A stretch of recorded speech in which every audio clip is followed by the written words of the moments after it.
안녕하세요. 비 내리는 소리를 되게 좋아하는 김태민 목사입니다.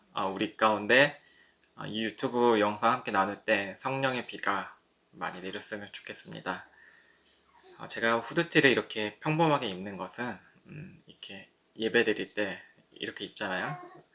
제가 이렇게 입는 이유가 있습니다. 저희 삶이 매 순간 어느 곳에든지 투명하게 하기 위한 하나의 그 메시지와 같은 그런 모습들을 보게 됩니다. 이 모습을 보고 저는 되게 건방지네, 어떻게 저렇게 설교할 때 이렇게 입나 라고 생각하실 텐데, 저도 양복이나 이렇게 정장을 입으면서 이렇게 설교를 할 때가 있는데, 무엇보다 이렇게 유튜브라는 매체에서는 좀 더 편안하게 다가가면 좋지 않을까 생각해서, 그리고 또 하나의 그 상징성이 있기 때문에 이렇게 나누는 것입니다. 이런 모습을 보고 다양한 생각들을 하실 것 같아요. 여러 가지 생각들을 하실 것 같은데, 예수님을 믿으면 정직하게 우리가 살아가잖아요. 아무리 정직하게 예수 그리스도 안에서 살아가도 억울한 일은 당할 수밖에 없습니다. 매번 칭찬만 받는, 존경만 받는 예수님 믿는 사람이면 얼마나 좋겠습니까? 진리가 그렇잖아요. 예수 그리스도가 진리라고 이 세상에 선포하는 순간 우리가 아무리 정직하고 매번 숨길 것 없이 살아갈지라도 우리는 세상에 있는 비진리를 가진 사람들에게 공격을 당할 수밖에 없는 것이죠. 아무리 내가 진리라고 외쳐도 저 사람들 보기에는 진리가 아니고 우리의 삶의 모습을 봐더라도 억울한 일이 당연히 생길 수밖에 없다는 것입니다. 예수님께서도 하나님의 아들이시잖아요. 그럼 당연히 억울한 일이 없어야 되잖아요. 오해받을 일도 없어야 되는데, 종교인들은 예수님을 향하여서 세리의 친구고 창녀의 친구다고 되게 인격 모독, 비하 발언을 많이 했던 것입니다. 예수님을 향해서 얼마나 오해하고 비판을 하였는지 모릅니다. 하물며 예수님의 부르심에 따라 살아간다면 우리는 되게 억울한 일을 당할 수밖에 없다는 게 진리의 구조입니다. 진리의 구조라는 것은 집을 건축할 때도 기초가 있고 그 기초 공사가 마친 후에 하나씩 하나씩 기둥이 세워지잖아요. 이게 바로 예수 그리스도를 따라가는 진리의 구조, 건축이 되어져 가는 우리의 모습이라고 합니다. 성화의 모습이라고 볼 수가 있죠. 진리는 언제나 외롭다는 것이죠. 노아 방주를 지을 때도 오해를 받았고 미친놈이라는 소리를 들었던 노아를 생각해 보십시오. 그의 삶이 얼마나 세상 사람들 보기에는 비참하고 멍청해 보였는지 모릅니다. 따분한 일, 지겨운 일, 세상이 정말 이해할 수 없는 일들을 노아가 한 것이죠. 하지만 하나님의 말씀에 따라서 이 노아 방주를 건설해야 했던 것이죠. 그래서 진리는 오해받기 십상이고 늘 고독하고 외롭다는 것입니다. 억울하죠? 그렇죠. 예수 믿으면 참 억울하죠. 자기가 즐길 거 다 못 즐기고 더 잘하고 싶고 더 가족 안에서 더 많은 것도 하고 싶은데 할 수가 없음 제한되는 모습들이 얼마나 예수 믿는 사람들에게 억울할까요? 그것을 생각해 볼 때 그리스도께서는 저와 여러분을 위하여서 억울하고 또 억울하지만 죽기까지 순종하셨으니 우리가 예수님의 부르심, 예수님의 길을 따라가는데 이 억울함은 있을 수밖에 없고 오해를 받을 수밖에 없다는 것입니다. 바울 선생도 꽤 억울했나 봅니다. 그도 그럴 것이 사도의 부르심을 받았는데 다른 그리스도인들이 너는 사도가 아니야, 넌 뭔데 어디서 나타났냐, 그런 오해들을 받았죠. 그 오해들 들으면서 참 마음이 아플 텐데 교회가 재정적으로 잘 지원하면 좋겠는데 그렇지도 않아서 본인들이 일하면서 그렇게 사역을 하였다는 것이죠. 참 외롭게 감당한 것이죠. 주변의 지지를 받아도 시원찮은데 욕을 하고 있으니 마음이 참 어려웠습니다. 그럼에도 불구하고 바울 사도는 표대를 향하여 달려갔습니다. 그가 무슨 힘이 있길래 억울한 삶을 버티며 살았을까요? 하나님께 당장 이렇게 기도할 수 있죠. 하나님 사도 못해 먹겠습니다. 이제 못하니 알아서 하십시오. 저는 이제 사도고 뭐고 그냥 자연인으로 그냥 하나의 사람으로 돌아가겠습니다. 하나님 알아서 하십시오 라고 말할 수 있잖아요. 억울한 일 당하고 자기 유익을 위해서 되는 게 하나도 없는데, 그리고 한 진리를 믿는 사람들이 자신을 향해서 모욕하고 오해하고 교회 안에서 핍박을 하는데 굳이 내가 사두까지 하면서 할 필요 있을까? 라는 것이죠.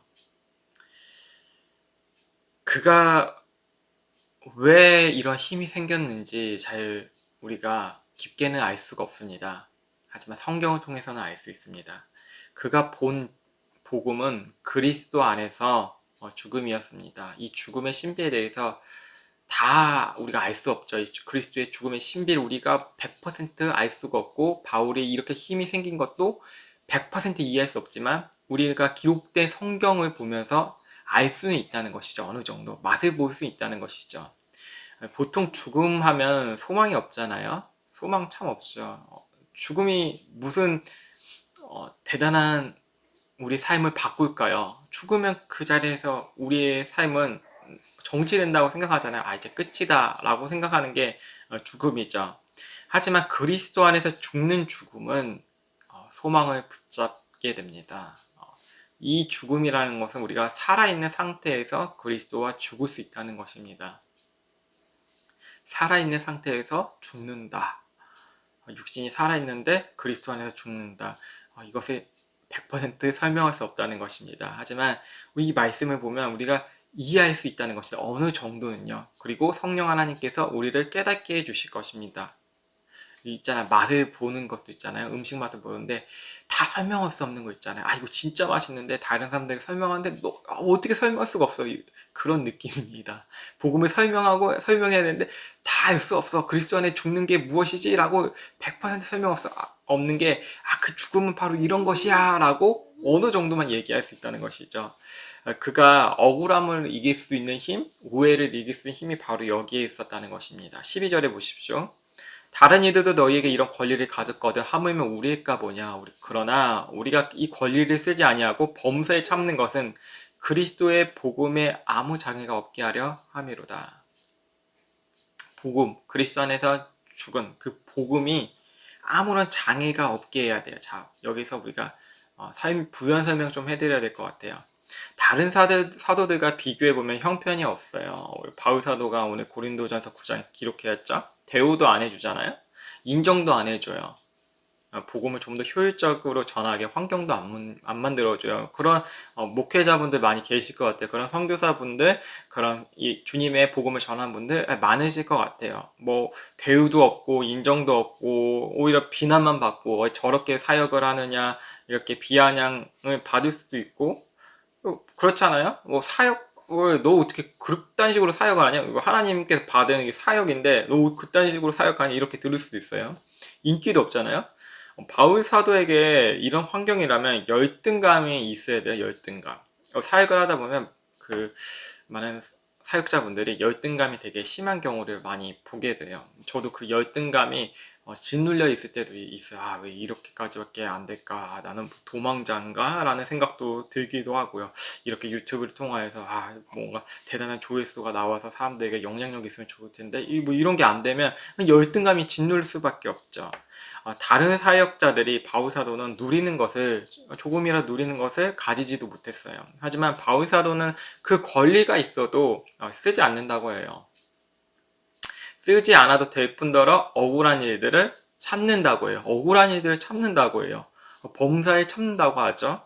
참을 이유가 있어서 참을 수 있는 거겠죠. 오래도록 참을 수 있다는 것은 그 가치가 대단해서 그래요. 우리가 화장실에 막 가고 싶은 때가 있잖아요. 아침에 우유를 먹었는데 화장실이 너무 가고 싶어요. 근데 이곳은 어디? 버스고 고속도로야. 근데 곧 화장실에서 터져 나올 것 같은 그 느낌이 있어요. 그럴 때 어떻게 하죠?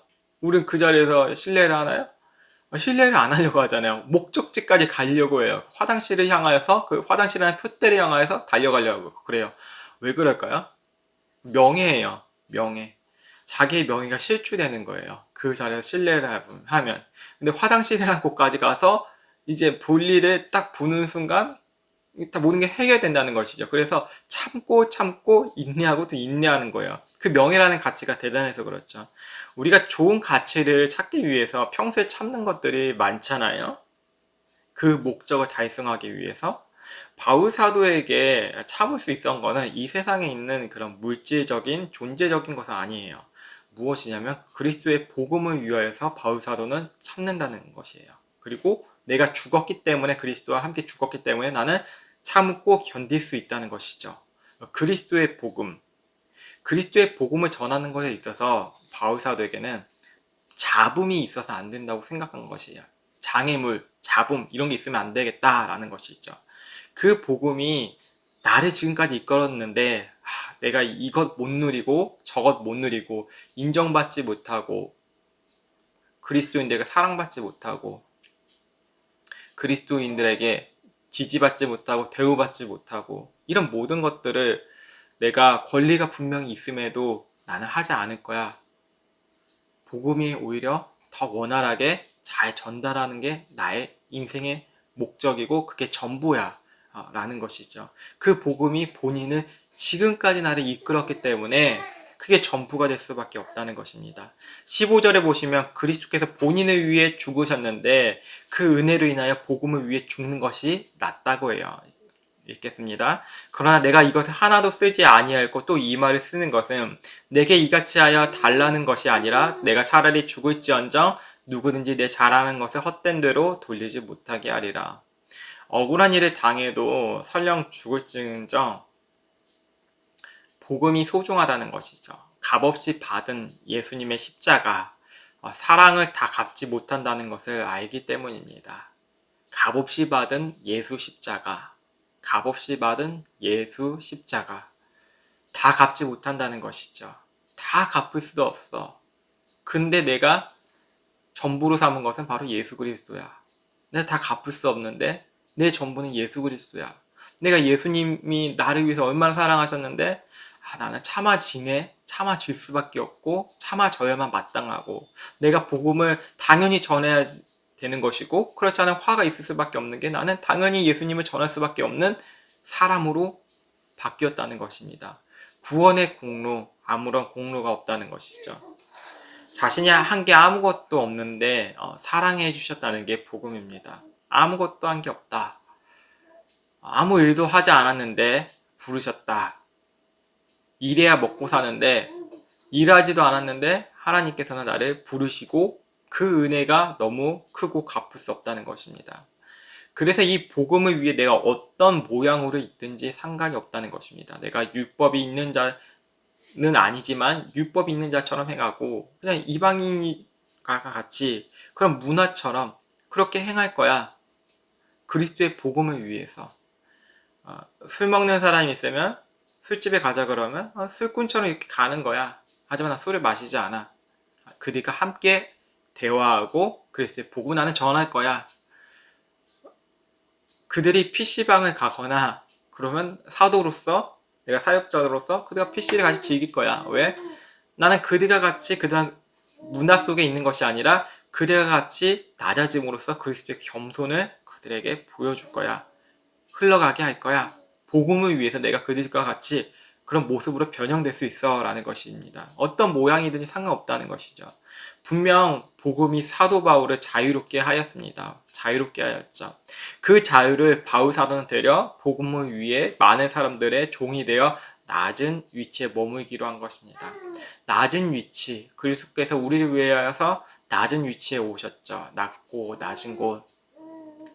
흙수저라 그러죠. 흙수저보다 더 못한 수저를 뭐 똥수저, 뭐 아예 뭐 수저 없다는 뭐 이런 이야기도 있더라고요. 뭐 예수님은 수저가 없었죠. 뭐 마구간 그런 동물들이 있는 먹고 거주하는 그곳에서 예수님은 태어나셨죠. 이거 보면 참 안타깝게 태어났다고 우리가 볼 수 있잖아요. 예수님 어떻게 그곳에 태어나셨지? 근데 이것을 보여주는 것은 뭐 흙수저니 뭐 동수저니 금수저니 이것을 상징하는 게 아니고 예수 그리스도께서는 우리의 낮음, 죄를 사해 주시기 위해서 낮은 자리로 그 죄사함을 위해서는 더 낮고 낮은 자리로 섬기러 오신 종으로 오신 예수님이시라는 것이죠. 자유로운 사람이 종이 되기는 쉽지 않습니다. 사람들이 그러더군요. 좋고 넓은 집에 살다가 지하방으로 살면 고통이 너무나 크다고 합니다. 배기량이 크고 좋은 자동차 타다가 경차 타기란 쉽지 않다고 합니다. 편안함이 육신에 적응이 된 것이죠. 예수님은 어떻게 하늘 보좌를 버리고 이 땅에 내려오실 수 있을까요? 비록 오시지 않으셔도 되는데 오셨다고 아주 만세 전부터 영원 전부터 작정되어 있는 것이죠. 예수님이 왜 이 땅에 오실 수 있냐면 사랑이 넘치셔서 그럽니다. 사랑이 넘치면 스스로 종이 될 수 있다는 것을 우리가 예수님을 통하여서 볼 수가 있습니다. 예수님을 믿으면 자 그렇다면 서로 종이 되라고 합니다. 이것만큼 어려운 말이 어디 있을까요? 너무 어렵지 않나요? 예수님이 우리에게 종으로 오셨잖아요. 종의 형체로. 근데 우리가 예수 믿으면 서로 섬겨야 된대요. 예수님을 믿으면. 이것만큼 정말 너무 힘들잖아요. 너무 힘든 게 아닐까요? 예수님을 믿는다는 게 종이 되래. 그럼 누가 믿을까요? 승승장구하는 걸 원하지 않을까요? 그래 예수님의 종이 되어야 된다는 것이죠. 예수님의 종이 되어서 우리 사람들의 종이 되어야 된다. 이게 참 어렵죠. 자기 주장을 하고 억울한 일을 당하면 해명하는 게 사람이잖아요. 교회에서도 서로 주인이 되겠다고 다투는 경우 꽤 많죠. 어딜 가나 높은 자리에서 사람들에게 인정받는 것을 목표로 하잖아요. 예수 믿고 잘 먹고 잘 살자. 이게 한때 흐르던 교회의 그 문화고 신학이었죠. 억울한 일 당하며 종되고 싶은 사람 하나도 없습니다. 하지만 하나님의 얼굴을 대면해서 영원토록 볼 수 있다는 소망 어떠신가요? 하나님을 영원히 볼 수 있다는 소망. 바울 사도가 그 전부인 그 소망이었죠. 그리스도를 보고 싶은 그리스도의 얼굴을 봐야 되는 그리스도가 전부가 된 그 소망. 그 소망이 우리 안에 있다면 정말 있다면 나를 위해서 죽으신 그 예수 그리스도의 그 십자가가 헛되이 되지 않고 정말 내 안에 그 소망이 너무나 크다면 내가 지금 처해 있는 환경이 대수일까? 라고 말할 수 있는 것이죠. 내가 인정받지 못하고 누리지 못하고 사람들 보기에 존경받지 못하고 아무런 것도 없고 보잘것도 없고 지지받지 못하고 되려 욕을 먹고 힘들고 오해받고 비난받으면 그것을 뛰어넘을 수 있는 쉽게 장애물과 같이 뛰어넘을 수 있는 쉬운 장애물도 있잖아요. 해로 여기고 무가치하게 여길 수 있는 것은 그리스도께서 나의 참 소망이 되었다는 것입니다. 그 소망은 그리스도의 얼굴, 하나님의 얼굴을 구하는 것이죠. 다윗이 정말 하나님의 얼굴을 정말 갈망했잖아요. 아침에 깰 때 주의 형상으로 만족할 수 있는 그 마음, 주님을 더 바라보고 시편에서 더 바라보고 자기의 목마름을 하나님 앞에 하나님 보고 싶습니다. 그렇게 할 수 있는 그런 마음이 우리 안에 정말로 살아있다면 우리는 가만히 있을 수 없습니다. 그 마음을 하나님께서 우리를 향해서 계속 주시고 계시다는 것이죠. 하나님은 지금도 일하시고 우리를 이끌어 주시고 그 소망으로 살아갈 수 있게 힘을 주신다는 것이죠. 이 가치는 무엇과도 바꿀 수 없다는 것입니다. 이 가치가 우리의 인생의 최우선 순위가 된다면 우리는 어떻게 삶을 변할까요? 복음을 위해 종이 되든 상관이 없어집니다. 종교에서 이야기하는 그런 무소유나 종교에서 말하는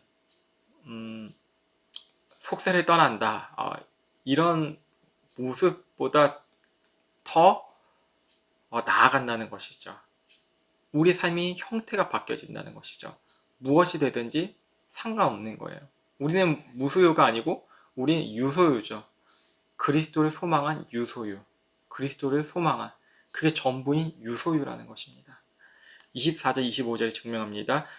운동장에서 다름질하는 자들 다 달릴지라도 오직 상을 받는 사람은 한 사람인 줄을 너희가 알지 못하느냐. 너희도 상을 받도록 이와 같이 다름질하라. 이 길을 다투는 자마다 모든 일에 절제하나니 그들은 썩을 승리자의 관에 얻고자 하되 우리는 썩지 아니할 것을 얻고자 하노라. 하나님이 나의 전부인 하나님 나의 상이라면 내 안에 하나님만을 향한 그 마음의 보화가 가득하다면 내 마음에 있는 곳에 내 보물이 있다면 우리의 보물이 무엇일까요? 하나님이신가요? 아니면 보이는 그런 집과 자동차와 명예와 그런 것들을 위해서 여러분은 참고 40일 기도하시나요? 아니면 복음을 위하여서 그리스도가 전부이기 때문에 하나님이 나의 전부이기 때문에 하나님께서 주신 사랑 진짜 나의 다 갚을 수 없는데 어떻게 해야 되지?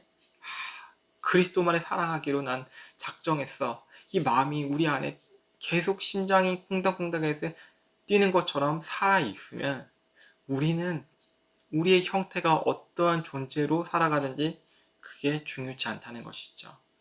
목사로 부르시고 장로로 부르시고 권사로 부르시고 집사로 부르시고 성도로 부르신 어떻게 부르신 이거 다 기능적이잖아요.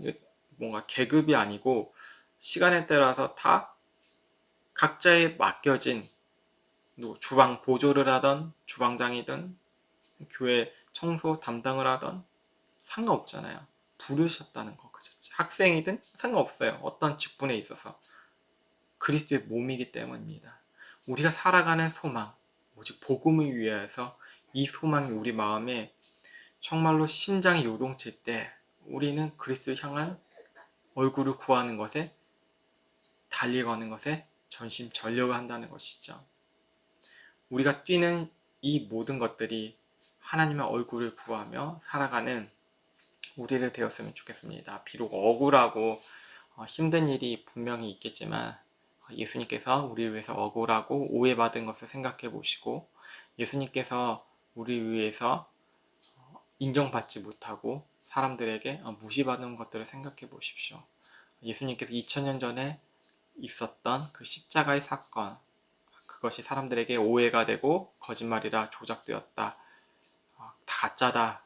부활도 다 거짓말이라 라고 했어도 그래도 예수님은 부활하셨고 지금도 우리와 함께 하시고 기독교 역사상 모든 사람들이 그리스도의 복음 때문에 정말로 죽임을 당하고 순교를 당했던 것을 보아 그 복음의 힘이 얼마나 놀라운지 우리가 이 말씀을 통하여서 깨달을 수 있을 것입니다. 성령님이 여러분의 마음에 우리와 함께 하실 것입니다. 그 힘으로 살아가는 우리가 되었으면 좋겠습니다. 기도하시겠습니다. 하나님 감사합니다. 매번 감사드린다고 하지만 우리의 입술이 입으로 감사하고 마음으로는 다른 것들을 원할 때가 너무 많았고 복음을 위해서 살기보다는 조금 더 편하고 잘 살고 사람들이 인정받기 위해 살아가는 모습들을 보게 됩니다. 주님 우리의 이런 믿음 없음을 용서해 주시고 우리가 다시 일어날 수 힘이 복음으로 인하여서 살아감으로써 우리가 인생에 또 더 자유케 되는 것을 깨달아 알게 하여 주시옵소서. 성령님 우리를 도와주옵시고 우리가 시험에 빠지지 않게 늘 기도하며 깨어있을 수 있도록 우리의 환경을 복음의 광야길로 인도하여 주시옵소서. 감사드리오며 살아계신 예수 그리스도의 이름으로 기도드립니다. 아멘.